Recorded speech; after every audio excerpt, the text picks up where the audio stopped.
अचानक से हमारे देश में स्ट्रे डॉग्स को लेकर इतना बड़ा बवाल कहाँ से खड़ा हो गया।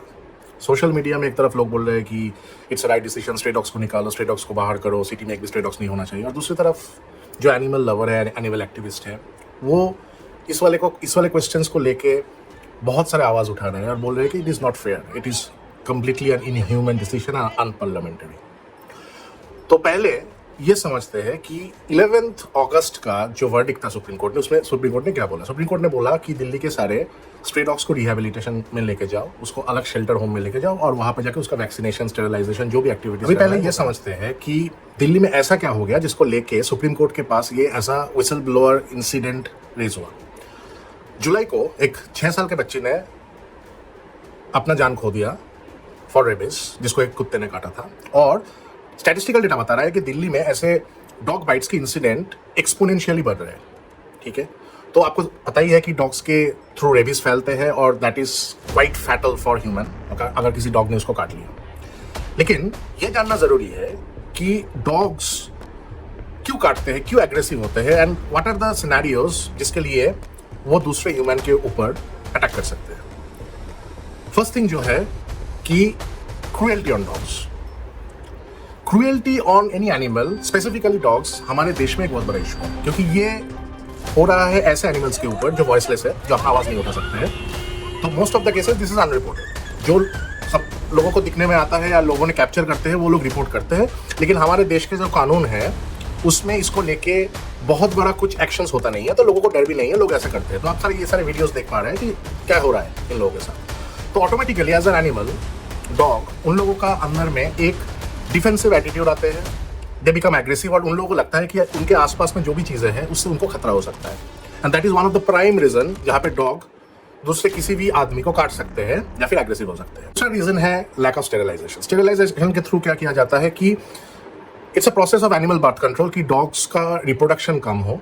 और दूसरा चीज़ जो है कि डॉग्स का हार्मोन्स जो है, जो आप कट कर देते हो उसके बॉडी या सिस्टम में, तो उसके लिए वो एग्रेसिव भी नहीं होते हैं। तो this is a complete scientific biological process जिसके through you can make sure कि डॉग्स ज़्यादा हंटिंग ना करे, डॉग्स ज़्यादा एग्रेसिव ना बने। ओके, और ये हमारे देश में इसका पॉलिसीज है, इसका इम्प्लीमेंटेशन का बहुत सारे प्रोग्राम्स है, लेकिन इसका एक्चुअल ऑन ग्राउंड इम्प्लीमेंटेशन है वो बहुत कम है। उसका रेशियो जो है, टोटल काउंट जो है वो बहुत कम है। तीसरा जो इशू है वो है इररेस्पॉन्सिबल कोलोकेशन या कोलिविंग, जिसमें क्या हो रहा है कि बहुत सारे लोग अभी ये एडजस्ट नहीं कर पाते कि उनके सोसाइटी या उनके लोकेलिटी में डॉग्स रहते हैं। दे स्टॉप अदर फीडर्स और who are the actual carers for them to do something for them, कि वो स्टेरिलाइज हो या फिर उनका प्रॉपर से वैक्सीनेशन हो, जाकि उन लोगों का बर्थ कंट्रोल हो, कोई बीमारी ना फैले। और इसके बहुत सारे इंसिडेंट्स आपको मिलेंगे मीडिया में, जहाँ पे specially in Delhi, NCR, Mumbai के बड़े बड़े सोसाइटीज में ऐसे इंसिडेंट्स हुए हैं कि एनिमल फीडर्स जो है उनके साथ बाकी रेसिडेंट्स का बहुत सारे पंगा हुआ है, and that has resulted into a brawl and fighting. यहाँ पे यह भी मेंशन करना जरूरी है कि उसमें से भी बहुत सारे लोग इररेस्पॉन्सिबल फीडर्स होते हैं, जिसको एक्चुअल जो ऑन ग्राउंड इश्यूज है उससे कोई लेना मतलब नहीं है। वो लोग जस्ट क्या करते हैं कि वहाँ के जो स्ट्रे डॉग्स है उसको खाना खिला दिया, देयर रिस्पॉन्सिबिलिटी इज डन, ठीक है, और जाके घर पे जाके सो जाओ। अभी डिस्कस करना जरूरी है कि what's wrong with the supreme court verdict. Supreme court ने ऑब्वियसली एक ह्यूमैनिटेरियन ग्राउंड से यह फैसला दिया है, क्योंकि human protection, human security is one of the most priority for our society. हमें ह्यूमन्स को प्रोटेक्ट करना ही है।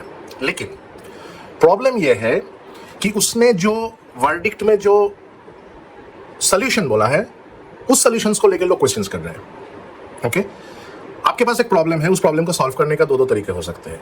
एक है आप उस प्रॉब्लम का एक रियलिस्टिक अप्रोच निकालो कि उसका सॉल्यूशंस क्या हो सकते हैं, और discuss with different communities who can give you ideas. उसके बाद आप उसका प्रॉब्लम निकालो। और दूसरा ये है कि आप एक कोई भी यूनिलैटरल डिसीजन ले लो उसके ऊपर, और वो डिसीजन किसी के ऊपर डाल दो कि ये करना है। Okay, that can be other way forward. तो ज्यादातर लोगों को लग रहा है कि सुप्रीम कोर्ट ने जो डिसीजन लिया है उसको ऑन ग्राउंड इंप्लीमेंट करना जो है that is next to impossible. अभी समझते हैं कि वो इम्पॉसिबल क्यों है। एक्सपर्ट्स जो है, जो लोग एनिमल एक्टिविस्ट है या फिर ऑन ग्राउंड काम करते हैं, वो क्या बोल रहे हैं कि आपने डिसीजन दे दिया कि अराउंड 3 लाख स्ट्रे डॉग्स को आपको रिहेबिलिटेशन में लेके जाना है, दूसरे शेल्टर्स में मूव कराना है, लेकिन उसका कोई इंफ्रास्ट्रक्चर नहीं है दिल्ली में। Okay, there are very limited infrastructure in Delhi जहां पे आप उसको अकोमोडेट कर पाओ, प्रॉपर टेक केयर कर पाओ, उसको खाना दे पाओ, and you can go with other medical procedures. और जो है अवेलेबल अभी एग्जिस्टिंग जो है, उनका हालत इतना खराब है क्योंकि उसका प्रॉपर फंडिंग नहीं है। That's one of the biggest issue. दूसरा जो है कि लोग क्वेश्चन उठा रहे हैं कि लास्ट 10-15 साल से एनिमल बर्थ कंट्रोल का जो प्रोग्राम है कि डॉग्स को आप उठाओ, उसको वैक्सीनेट करो, स्टेरलाइज करो और जहां से उठाए थे वहां पे आपको रिलीज करो. That was the procedure has been given to each and every municipality ये काम करने के लिए. लेकिन अगर ये काम ठीक से किया हुआ होता तो डॉग्स के जो नंबर है वो दिल्ली में इतना ज्यादा नहीं होते. ओके, अभी जो नंबर बता रहा है वो नंबर साफ साफ बता रहा है कि this particular implementation of the programme has not been done on ground in reality.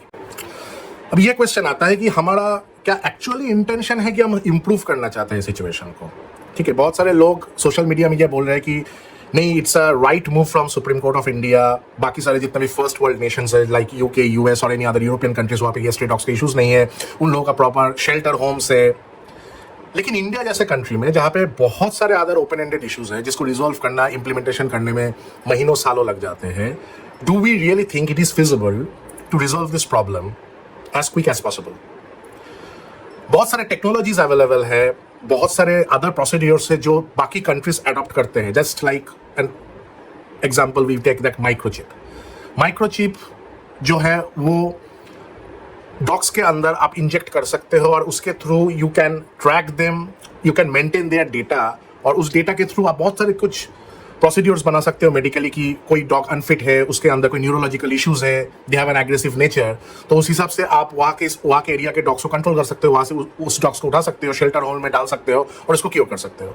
जिस रीजन से ज़्यादातर एनिमल एक्टिविस्ट अभी दिल्ली के सड़कों पर उतर आए हैं and they are running some sort of a protest. उन लोगों का बोलना क्या है कि जो डॉग कैचर्स है म्यूनिसिपैलिटी के, वो लोग ऑलरेडी डॉग्स को उठाना स्टार्ट कर दिए हैं as per the procedure of supreme court, और उसको कहाँ पे डंप करेंगे, क्या करेंगे उन लोगों के साथ, इसका हमें कोई आइडिया नहीं है. और ऐसा भी ये लोग बहुत सारे बोल रहे हैं कि as this people are not efficient skilled work force, कि उन लोगों को एनिमल्स को कैसे हैंडल करना है. बहुत सारे केसेस में ऐसा हो सकता है कि the dog has been killed, stuffed to death और has been put into a pathetic situation. Okay, जिससे उन लोगों का जो हेल्थ है वो ज्यादा डिटोरिएट करेगा. Not going into any counter argument और वन साइडेड आर्गुमेंट कि सिर्फ डॉग के लिए सोचना है, ह्यूमंस का कोई वैल्यू नहीं है. It is not like that. सबका वैल्यू होता है नेचर में. जैसे नेचर ने हम लोगों को बनाया है, डॉग्स को भी नेचर ने बनाया है और नेचर ने उसको राइट दिया है कि वो इस दुनिया में को एग्जिस्ट करे विथ ह्यूमन. सुप्रीम कोर्ट ने तो ये डिसीजन दे दिया कि go ahead and implement this. लेकिन क्वेश्चन यही है कि इसका सोल्यूशन क्या दूसरे तरीके से निकल नहीं सकते थे? Is it really very difficult कि आप इसका एक ऑप्टिमिस्टिक सोल्यूशन निकालो, ना कि एक वन साइडेड सोल्यूशन कि इन लोगों को कंप्लीटली अपने सोसाइटी से अलग कर दो. Okay, and they don't have a right to stay in our society.